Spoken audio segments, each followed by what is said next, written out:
Hey, it's me, Ramsey Dewey, over here in Shanghai, China, man. I don't like the expression pass away.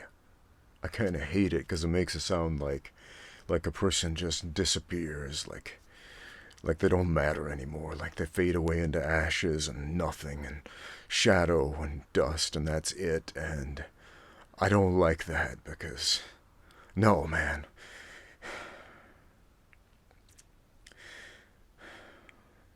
Not, and it's not just because I believe in the immortality of the human soul, but it's as long as there are those who remember your name and remember your legacy and what you left behind and how you touched the world in some way. You don't pass away, you don't die.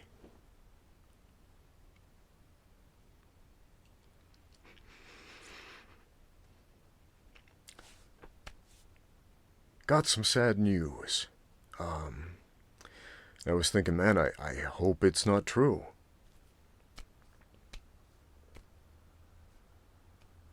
But it seemed to have been confirmed. That a friend of mine has died. I never met the man. Friend of mine here from YouTube. Maybe you watched his channel. Paulie D, the Punch Professor. Never met the man, but I felt like we were good friends. Every time we talked online, he'd always sign off, your friend, Paulie D.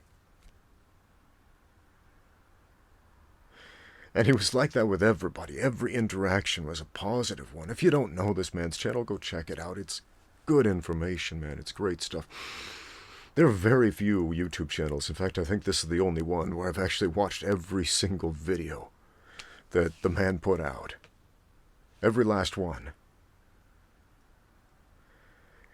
And not a single one of them was a waste of time. You know, it's funny, the story about how I found this guy. So I'm reading this book. The book I'm always telling you folks to read. Championship Fighting, Explosive Punching and Aggressive Defense by Jack Dempsey. And you know, the first time I read through this, I get to this chapter toward the end where he talks about training with the heavy bag and the speed bag. He doesn't call it a speed bag, though. He calls it the light punching bag. And he says, the light punching bag is more important than the heavy bag. I'm like, what the? That's not what everybody seems to teach in the gym. Speed bags are just collecting dust in the corner, if they even exist at most gyms these days. But man, Jack Dempsey was a believer. And you know, he delineates that basic block punch pattern. But then he goes on to say this in page 183, if you have the soft paperback copy, where he says during the other minute or two of the round that you should practice all your head blows, stepping straights, fast to medium range exchanges, shovels, corkscrews, tight outside hooks, and uppercuts. Be careful not to strike the top board with your uppercuts. Hit the bag hard. Don't get in the habit of using light stuff, even on the bag. And I was like, what the heck? I've never seen anybody use a speed bag like that. And he talks a little bit more about the speed bag and framing on it and all these other hand motions I've never seen anybody use. Not the professionals, not the casuals, not the speed bag trickers, none of them. I was like, I wonder what that looks like. Uppercuts and shovels and corkscrews and trapping and all this other stuff on the backboard. And yeah, I became painfully aware at this point in my life I didn't know how to use the speed bag. I do now. Because I made it a point. I'm going to learn this stuff that Jack Dempsey delineated in this book. So I want to master this craft. The art of explosive punching and aggressive defense, just being a good boxer. Being good at the old art of fisticuffs. So I go to the internet looking up every video I can find about how to use the speed bag, how to learn the speed bag, how to do it. And there's a lot of well-intentioned garbage out there. It really is. But then I found this one of this older gentleman, went by the name the Punch Professor, and he's doing all these things, trapping on the backboard and the uppercuts and the hooks and all these other punches and movements and moving around the bag in these interesting ways, exactly like Jack Dempsey's describing. And I'm like, that's it. That's it. So I write him a little note. I'm like, hey, you're using the speed bag just like Jack Dempsey taught in his book. And he was like, oh, I didn't know that. This is just the way the old timers do it. Young folks don't really do it this way anymore. But, you know, it's the way I was taught, the way I've always done it. I was like, wow, I want to learn from this guy. And then I paid attention. I learned so much from his channel. And, you know, he wasn't in it for the subscribers. He never monetized his channel. Had like 10,000 subscribers. He wasn't in it to make money. He was in it to share light with the world, and boy did he ever. And it's funny, man, people are like lights, people are like stars. We look up in the sky and we see this light coming off of these stars that quite possibly went supernova millions of years ago and no longer exist in the physical universe except for the light that we perceive in our eyes. And all of these years later, we see them and we're like, that's a star up there shining. Because we see it now, and a YouTube video is not too much unlike that, maybe a little less delay than millions of years, but you can go back and see some of this man's work and some of his words and some of his wisdom and some of the light and the knowledge he was trying to share with the world. And it was beautiful, and I loved it, and I loved this man. And, man, I'm sorry to... It's lamentable that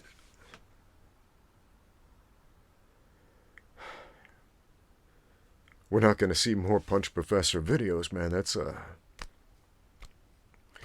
But, man, do they have replay value. His last video I put out about 3 months ago was about the speed bag again. Old school, basic speed bag training. And a lot of modern boxers and martial artists and MMA fighters brush it off, and they're like, that stuff doesn't matter. Speed bag's worthless. Nah, man. Study of the speed bag changed my game, and the study of these men who understood what it was all about changed my life.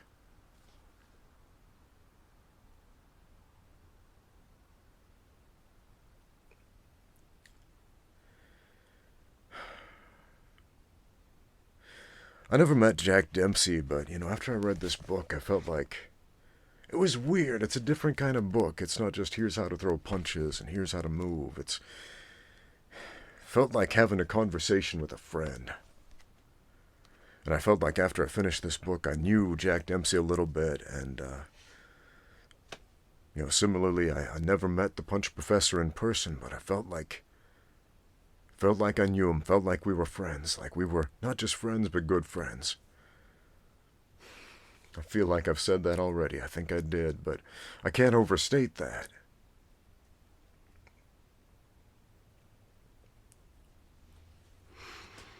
Who was it? Annie Sullivan? Helen Keller's tutor, if you don't know Helen Keller. You young whippersnappers, let me educate you. She was born blind and deaf, or was it a fever that left her blind and deaf shortly after? Anyway, she couldn't see, she couldn't hear, and Annie Sullivan was a teacher who taught her how to speak vocally, how to use sign language.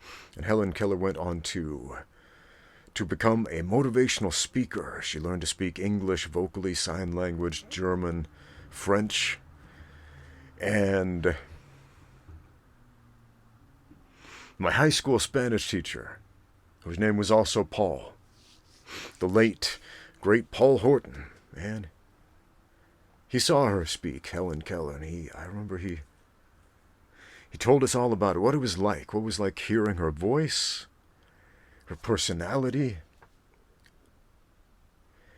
And again, I never met Helen Keller, never had that experience of hearing her give a speech, what that was like, but it was like some of that light was able to rub off on me because of Paul.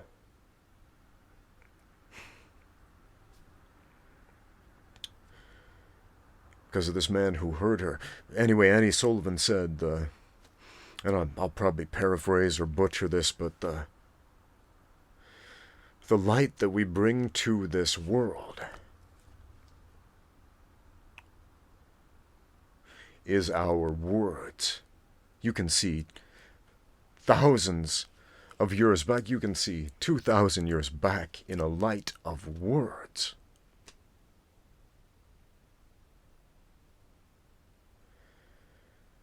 And each life that touches ours for good in this world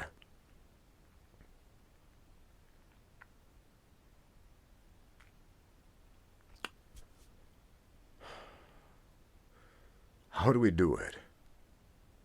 Well, the words are a medium, but they're a medium to compel us to actions.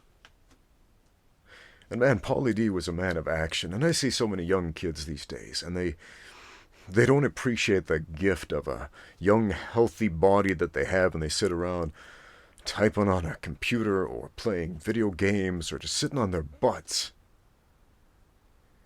And, you know, Paulie, in his own words, the Punch Professor, he in his own words, he said, I'm an old man,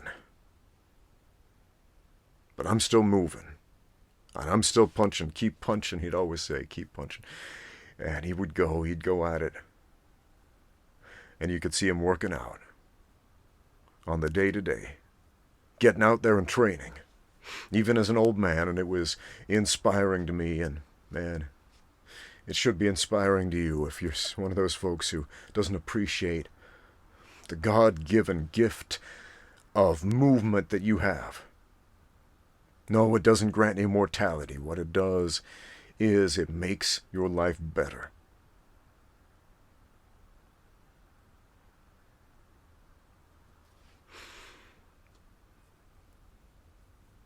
I've got a degree in modern dance. I got a degree in college in modern dance, two of them. Degree in Spanish, degree in dance. And that confuses a lot of people, but...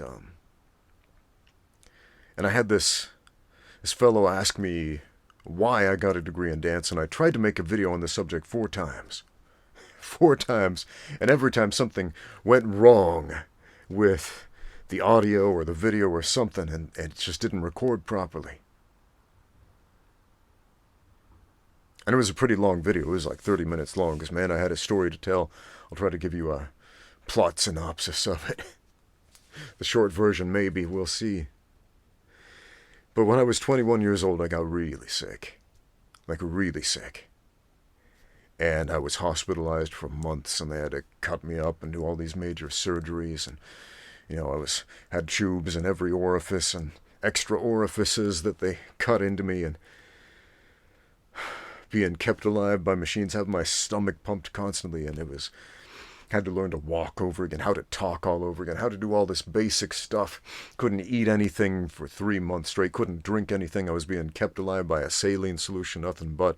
This is not a woe is me moment. This was a transformative life experience where I realized, man, I didn't appreciate the gift I was given, the gift of movement, the gift to be able to get up and move and get out there and train and do stuff and express gratitude with the movement of the body. Man, if you read the Bible, the Old Testament in particular, there are some verses about dance, praising the Lord through song and through dance. And you go to a modern church, well, there are different types of churches. There are churches that are like rock concerts, which is one extreme, and then, you know, you got the other extreme where everybody is very pious and reverent and arms folded and quietly speaking and so on.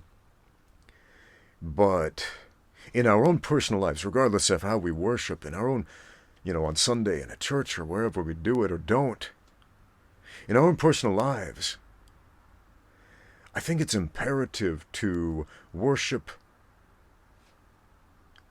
by expressing gratitude for the gifts we are given, for the gift of life, for the gift of this body that we have, for the gift of movement, for the fact that we're able to wake up again for another day of life and breathe and do something.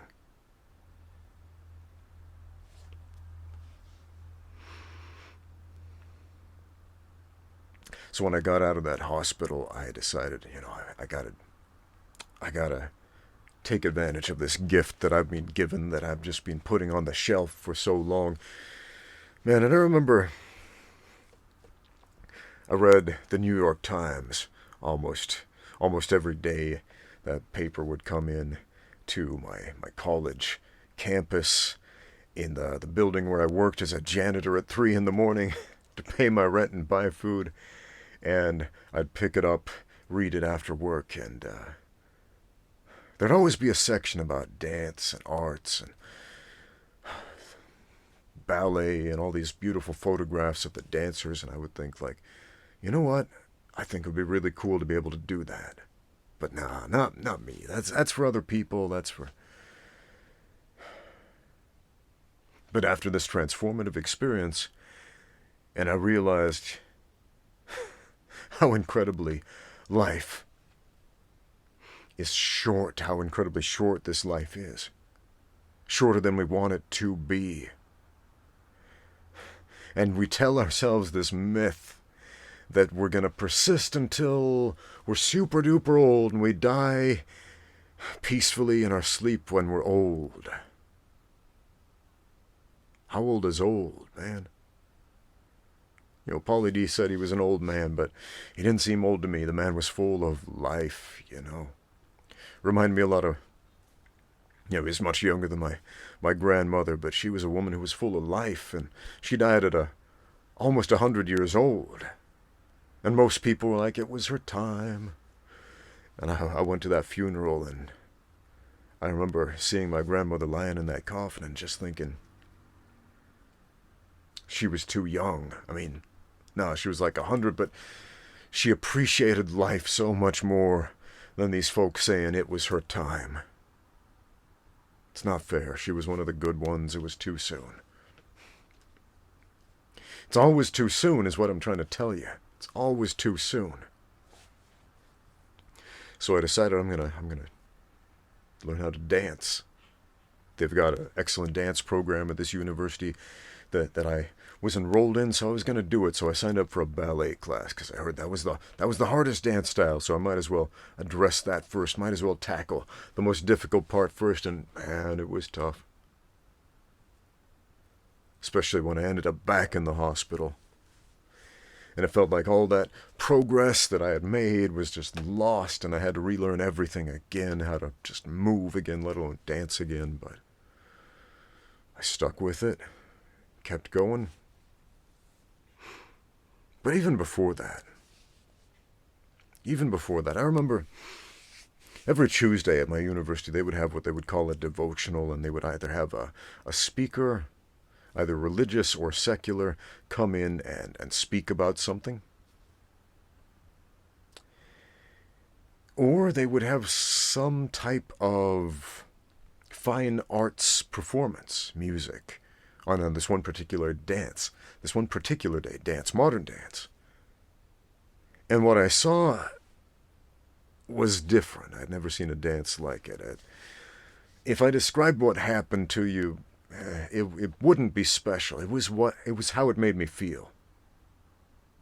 See, the words we speak, the actions we do, the stuff and the things and the details don't matter so much as the feeling, because we remember how we feel. And I remember how I felt, and this was a dance that seemed to be about life and death. And that we don't pass away. We don't just disappear, if you will. But we persist. And there's more. And it's unimaginable. And it's unbelievable what lies beyond. And watching this performance, I felt this and I was like, I want to be able to make other people feel something as powerful as this. So I tried to do it with a dance, and man, that expression, 2 left feet, man, I had 'em, and how. One of the first classes I took, the first modern dance class I took, on day 1, the professor has us walk in the shape of a square. Do, do, do, do. Pretty simple. Side step, back step, side step, forward step.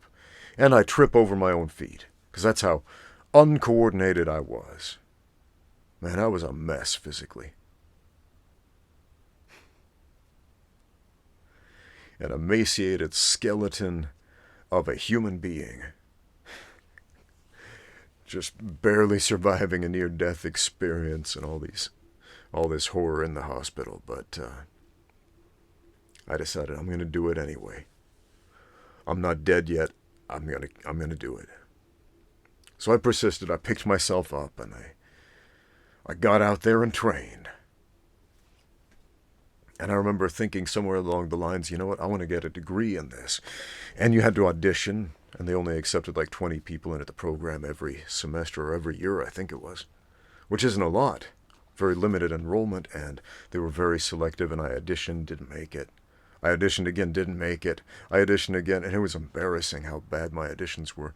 And it was tough, man. They'd show you a movement phrase, really complex movement phrases, and you'd see them once, maybe twice, and then, you'd be off on the side marking through it by yourself for like 5 minutes. Then it's like, go, and you have to improve upon it and impress the panel of judges. And I don't remember how many times I auditioned. It seemed like a lot, but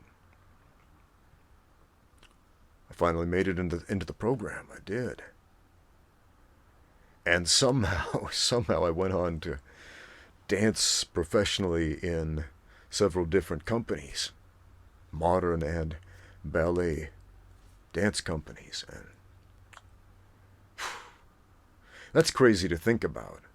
To me, that's insane to think about. It's like, it's hard for us to wrap our minds around a radical transformation. We get really excited as human beings when we see radical body transformations. We see the fat guy who became the fit, muscular guy. We see the skinny little dude who became the fit, muscular guy. Anyway, when we become the fit, muscular guy, when we get good, people are impressed.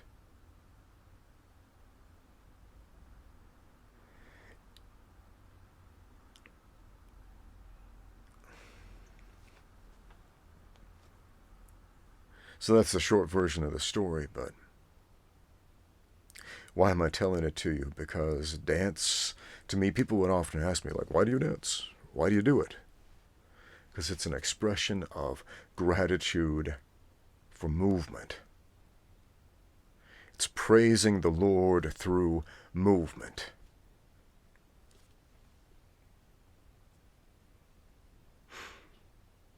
And my friend, the punch professor, Paulie D, he was a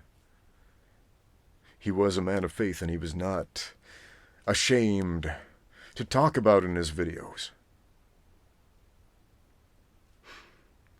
And it wasn't the crux of the channel. I mean, it was about boxing and punching, but he was not ashamed of the Son of God.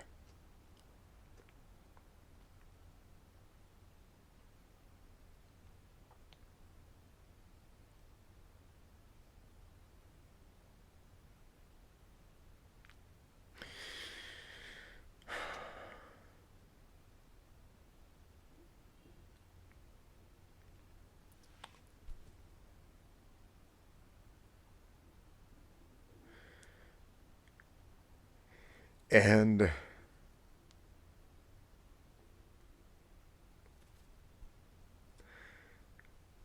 I don't know how to conclude this exactly. I mean, the typical YouTube go like and subscribe and show some love stuff is not the point, because that wasn't his point either. The Punch Professor, like I said, didn't do it for profit, didn't do it for fame, didn't do it for subscribers. He did it for the love of the sport. And man, he had some great stories to tell. One of my great laments is that I didn't get to hear more of them. Man, I loved the way that dude talked. I could listen to him. Listen to him tell stories about those old-timey, old-school boxers all day.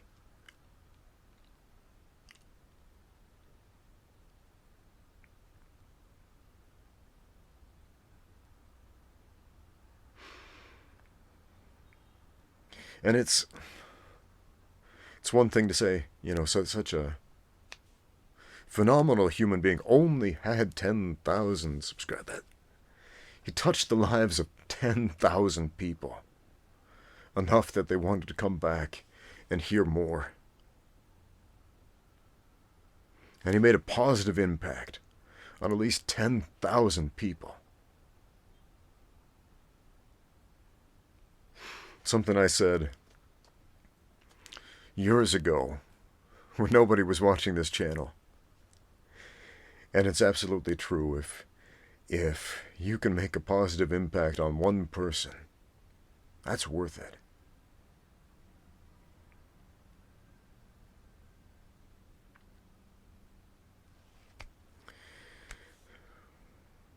And since none of us pass away, none of us simply fade away into nothing, Paulie,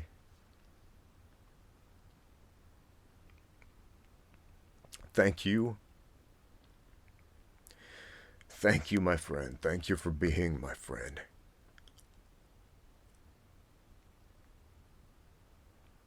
Thank you for the light that you left with us, allowing us to share in part of your life.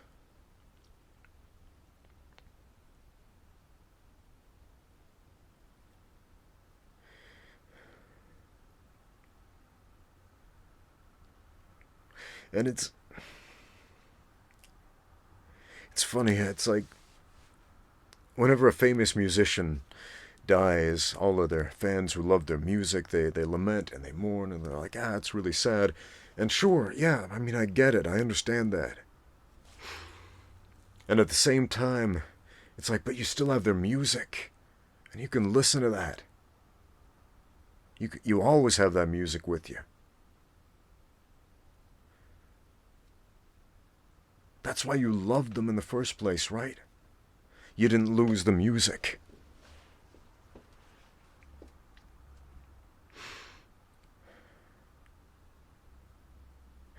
And I can still hear the music in my mind of that speed bag drumming in the background as the Punch Professor was doing his thing.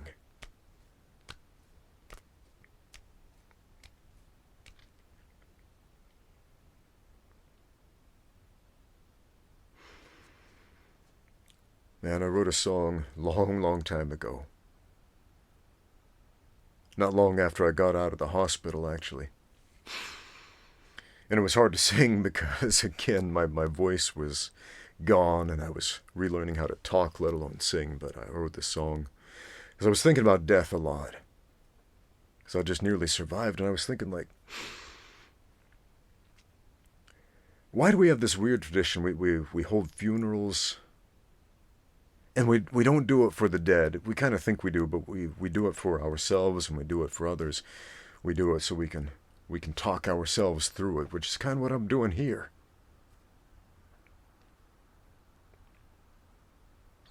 To help ourselves cope. That's why we put the flowers on the grave. Because the dearly departed, off in the heavens above, if you will, they don't need the flowers. I don't have my guitar on hand, but I'll sing the first 3 verses anyway. So when I'm gone, don't put flowers on my grave. It's just the same if you wait until tomorrow. And when tomorrow's come, don't shed a tear for me, 'cause I've already shed my tears for you. And when the twilight's gone, and all is said and done, and set in stone, those flowers fade into the night. It's a long song, but that's all I'm gonna sing. It's just a thought that I had. We make a big fuss, we give speeches and eulogies and put the flowers on the grave, and why didn't we celebrate those that we love when they were here, right? Why do we wait? Why do we wait till they're gone to do it? I'm not saying everybody does that. Some people know how to live, how to truly live and appreciate each moment and appreciate each life that touches theirs for good. But not everybody does, and too many of us, on any given day, take tomorrow for granted. It's not granted. It's a gift that you may or may not get, man. I hope, if I'm fortunate enough to live as long as the Punch Professor did, that I'll keep punching and I'll keep moving, and I'll keep spreading the joy and the love like he did. If you haven't seen his channel, I'll put a link below. Do yourself a favor. Go learn something. And then get out there and train.